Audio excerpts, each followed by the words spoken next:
भगवते वासुदेवाय। चतुर्थ स्कंद, प्रथम अध्याय। स्वयंभू मनु की कन्याओं के वंश का वर्णन। श्री मैत्रेय जी कहते हैं, विदुर जी, स्वयंभू मनु के महारानी शत्रुपा से प्रियव्रत और उत्तानपाद इन 2 पुत्रों के सिवा 3 कन्याएं भी हुई थी। वे आकुति, देवहूति और प्रसूति नाम से विख्यात थी।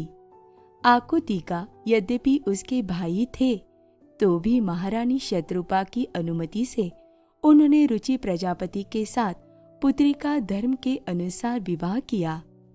प्रजापति रुचि भगवान के अनन्य चिंतन के कारण ब्रह्म तेज से संपन्न थे। उन्होंने आकुति के गर्भ से एक पुरुष और स्त्री का जोड़ा उत्पन्न किया। उनमें जो पुरुष था वो साक्षात यज्ञ स्वरूपधारी भगवान विष्णु थे, और जो स्त्री थी वो भगवान से कभी अलग न रहने वाली लक्ष्मी जी की अंश स्वरूपा दक्षिणा थी। मनु जी अपनी पुत्री आकुति के उस परम तेजस्वी पुत्र को बड़ी प्रसन्नता से अपने घर ले आए और दक्षिणा को रुचि प्रजापति ने अपने पास रखा। जब दक्षिणा विवाह के योग्य हुई तो उसने यज्ञ भगवान को ही पति रूप में प्राप्त करने की इच्छा की। तब भगवान यज्ञ पुरुष ने उससे विवाह किया। इससे दक्षिणा को बड़ा संतोष हुआ। भगवान ने प्रसन्न होकर उससे 12 पुत्र उत्पन्न किए। उनके नाम हैं तोष, प्रतोष, संतोष, भद्र, शांति, इडस्पति, इदम, कवि, विभु, स्व, सुदेव और रोचन। यही स्वयंभू मनवंतर में तुषित नाम के देवता हुए। उस मनवंतर में मरीचि आदि सप्तर्षि थे। भगवान यज्ञ ही देवताओं के अधीश्वर इंद्र थे और महान प्रभावशाली प्रियव्रत एवं उत्तानपाद मनुपुत्र थे। वह मनवंतर उन्हीं दोनों के बेटों, पोतों और दोहित्रों के वंश से छा गया। प्यारे विदुर जी, मुनि जी ने अपनी दूसरी कन्या देवहूति कर्दम जी को ब्याही थी। उसके संबंध की प्रायः सभी बातें तुम मुझसे सुन चुके हो। भगवान मनु ने अपनी तीसरी कन्या प्रसूति का विवाह ब्रह्मा जी के पुत्र दक्ष प्रजापति से किया था। उसकी विशाल वंश परंपरा तो सारी त्रिलोकी में फैली हुई है। मैं कर्दम जी की 9 कन्याओं का, जो 9 ब्रह्मर्षियों से ब्याही गई थी, पहले ही वर्णन कर चुका हूँ। अब उनकी वंश परंपरा का वर्णन करता हूँ। सुनो। मरीचि ऋषि की पत्नी कर्दम जी की बेटी कला से कश्यप और पूर्णिमा नामक 2 पुत्र हुए, जिनके वंश से ये सारा जगत भरा हुआ है। शत्रुतापन विदुर जी, पूर्णिमा के वीरज और विश्वग नाम के 2 पुत्र तथा देवकुल्या नाम की एक कन्या हुई। यही दूसरी जन्म में श्री हरि के चरणों के धोवन से देव नदी गंगा के रूप में प्रकट हुई। अत्रि की पत्नी अनुसुया से दत्तात्रेय, दुर्वासा और चंद्रमा नाम के 3 परम यशस्वी पुत्र हुए। ये क्रमशः भगवान विष्णु, शंकर और ब्रह्मा के अंश से उत्पन्न हुए थे। विदुर जी ने पूछा, गुरुजी, कृपया ये बतलाइए कि जगत की उत्पत्ति, स्थिति और अंत करने वाले इन सर्वश्रेष्ठ देवों ने अत्रि मुनि के यहाँ क्या करने की इच्छा से अवतार लिया था। श्री मैत्रेय जी ने कहा, जब ब्रह्मा जी ने ब्रह्म ज्ञानियों में श्रेष्ठ महर्षि अत्रि को सृष्टि रचने के लिए आज्ञा दी, तब वे अपनी सहधर्मिणी के सहित तप करने के लिए वृक्ष नामक कुल पर्वत पर गए। वहाँ पलाश और अशोक के वृक्षों का एक विशाल वन था। उसके सभी वृक्ष फूलों के गुच्छों से लदे थे तथा उसमें सब और निर्विंध्या नदी के जल की कलकल ध्वनि गूंजती रहती थी।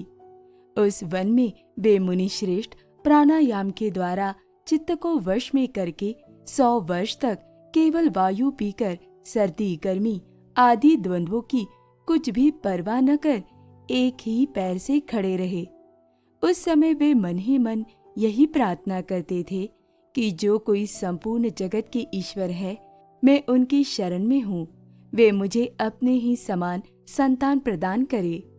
तब ये देखकर कि प्राणायाम रूपी ईंधन से प्रज्वलित हुआ अत्रि मुनि का तेज उनके मस्तक से निकलकर तीनों लोकों को तपा रहा है, ब्रह्मा, विष्णु और महादेव तीनों जगतपति उनके आश्रम पर आए। उस समय अप्सरा, मुनि, गंधर्व, सिद्ध, विद्याधर और नाग उनका सुयश गा रहे थे। उन तीनों का एक ही साथ प्रादुर्भाव होने से अत्रि मुनि का अंतःकरण प्रकाशित हो उठा। उन्होंने एक पैर से खड़े खड़े ही उन देव देवों को देखा और फिर पृथ्वी पर दंड के समान लौटकर प्रणाम करने के अनंतर अर्घ्य पुष्पादि पूजन की सामग्री हाथ में ले उनकी पूजा की। वे तीनों अपने अपने वाहन हंस, गरुड़ और बैल पर चढ़े हुए तथा अपने कमंडलू, चक्र, त्रिशूलादि चिन्हों से सुशोभित थे। उनकी आंखों से कृपा की वर्षा हो रही थी। उनके मुख पर मंद हास्य की रेखा थी, जिससे उनकी प्रसन्नता झलक रही थी। उनके तेज से चौंधियाकर मुनिवर ने अपनी आंखें मूंद ली। चित्त को उन्हीं की ओर लगाकर हाथ जोड़ अति मधुर और सुंदर भावपूर्ण वचनों में लोक में सबसे बड़े उन तीनों देवों की स्तुति करने लगे।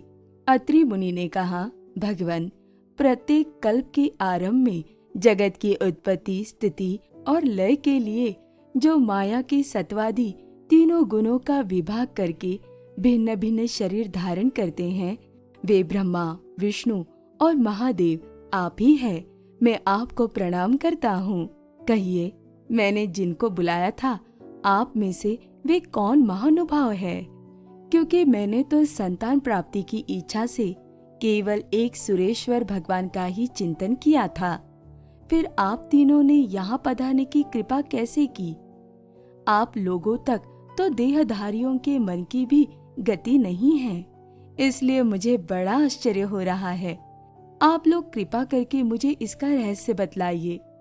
श्री मैत्रेय जी कहते हैं, समर्थ विदुर जी, अत्रि मुनि के वचन सुनकर वे तीनों देव हंसे और उनसे सुमधुर वाणी में कहने लगे।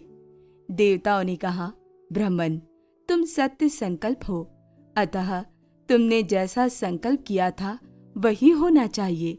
उससे विपरीत कैसे हो सकता था? तुम जिस जगदीश्वर का ध्यान करते थे वो हम तीनों ही हैं। प्रिय महर्षि, तुम्हारा कल्याण हो। तुम्हारे यहाँ हमारे ही अंश स्वरूप 3 जगत विख्यात पुत्र उत्पन्न होंगे और तुम्हारे सुंदर यश का विस्तार करेंगे। उन्हें इस प्रकार अभिष्ट वर देकर तथा पति पत्नी दोनों से भली भांति पूजित होकर उनके देखते ही देखते वे तीनों सुरेश्वर अपने अपने लोकों को चले गए। ब्रह्मा जी के अंश से चंद्रमा, विष्णु के अंश से योगवेत्ता दत्तात्रेय जी और महादेव जी के अंश से दुर्वासा ऋषि अत्रि के पुत्र रूप में प्रकट हुए। अब अंगिरा ऋषि की संतानों का वर्णन सुनो। अंगिरा की पत्नी श्रद्धा ने सीने वाली, कुहू, राका और अनुमति इन 4 कन्याओं को जन्म दिया। इनके सिवा उनके साक्षात भगवान उत्तथ्य जी और ब्रह्मानिष्ठ बृहस्पति जी ये 2 पुत्र भी हुए, जो चौरोशिष मनवंतर में विख्यात हुए। पुलत्स्य जी के उनकी पत्नी हर्विभू से महर्षि अगस्त्य और महातपस्वी विश्रवा ये दोनों पुत्र हुए। इनमें अगस्त्य जी दूसरे जन्म में जठराग्नि हुए।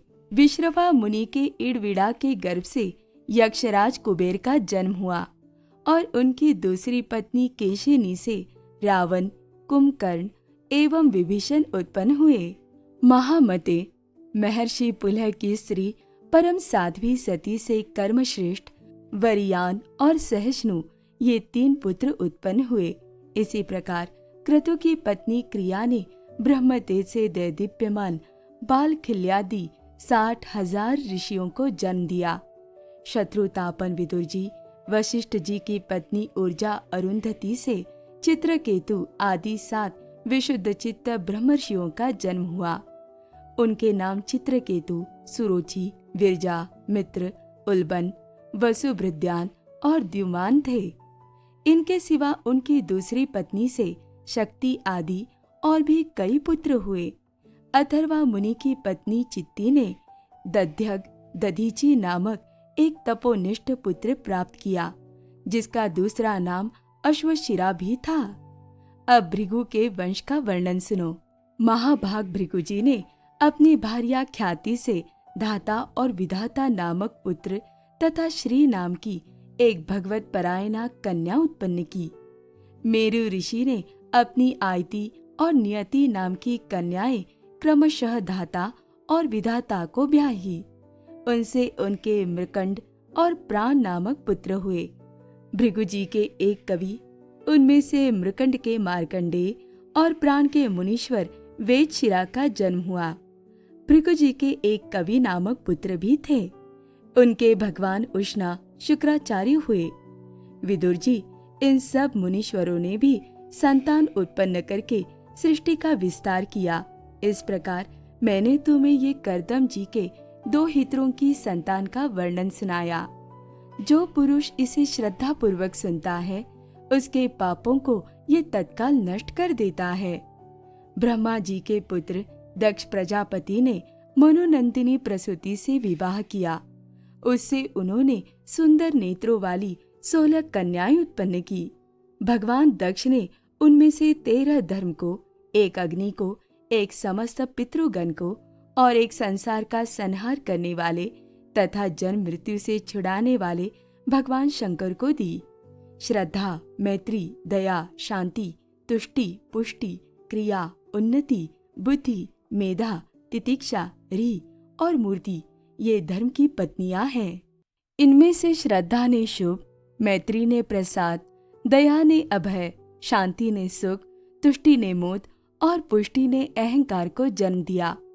क्रिया ने योग, उन्नति ने दर्प, बुद्धि ने अर्थ, मेधा ने स्मृति, तितिक्षा ने क्षेम और री लज्जा ने प्रश्रय विनय नामक पुत्र उत्पन्न किया।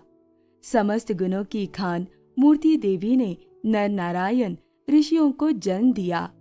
इनका जन्म होने पर इस संपूर्ण विश्व ने आनंदित होकर प्रसन्नता प्रकट की। उस समय लोगों के मन, दिशाएं, वायु, नदी और पर्वत सभी में प्रसन्नता छा गई। आकाश में मांगलिक बाजे बजने लगे। देवता लोग फूलों की वर्षा करने लगे।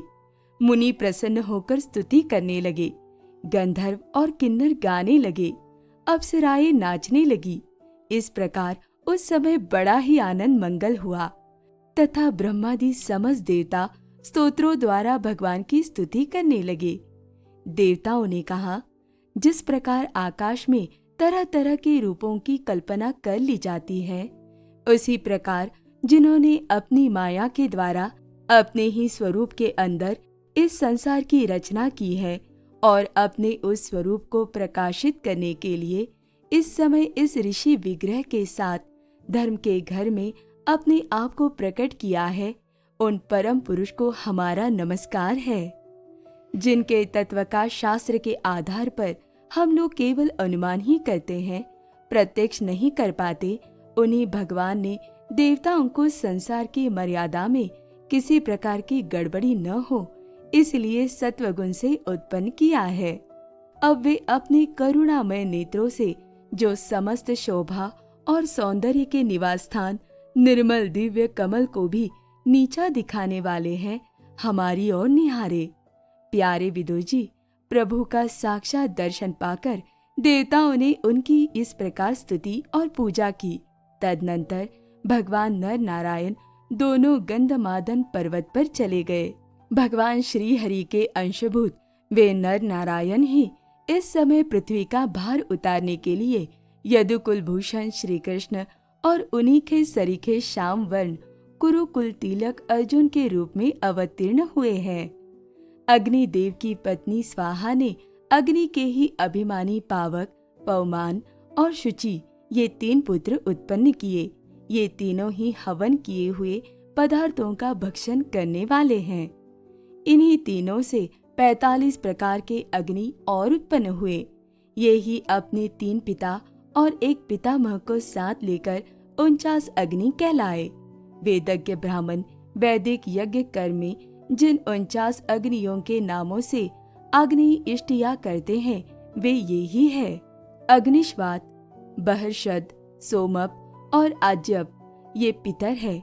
इनमें साग्निक भी है और निर्ग्निक भी। इन सब पितरों की पत्नी दक्ष कुमारी स्वधा है। इन पितरों से स्वधा के धारिणी और वयुना नाम की 2 कन्याएं हुई। वे दोनों ही ज्ञान विज्ञान में पारंगत और ब्रह्म ज्ञान का उपदेश करने वाली हुई। महादेव जी की पत्नी सती थी।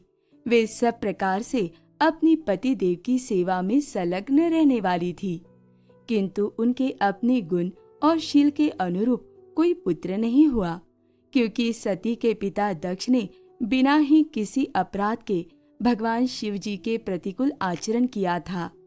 इसलिए सती युवावस्था में ही क्रोधवश योग के द्वारा स्वयं ही अपने शरीर का त्याग कर दिया था। ओम नमो भगवते वासुदेवाय।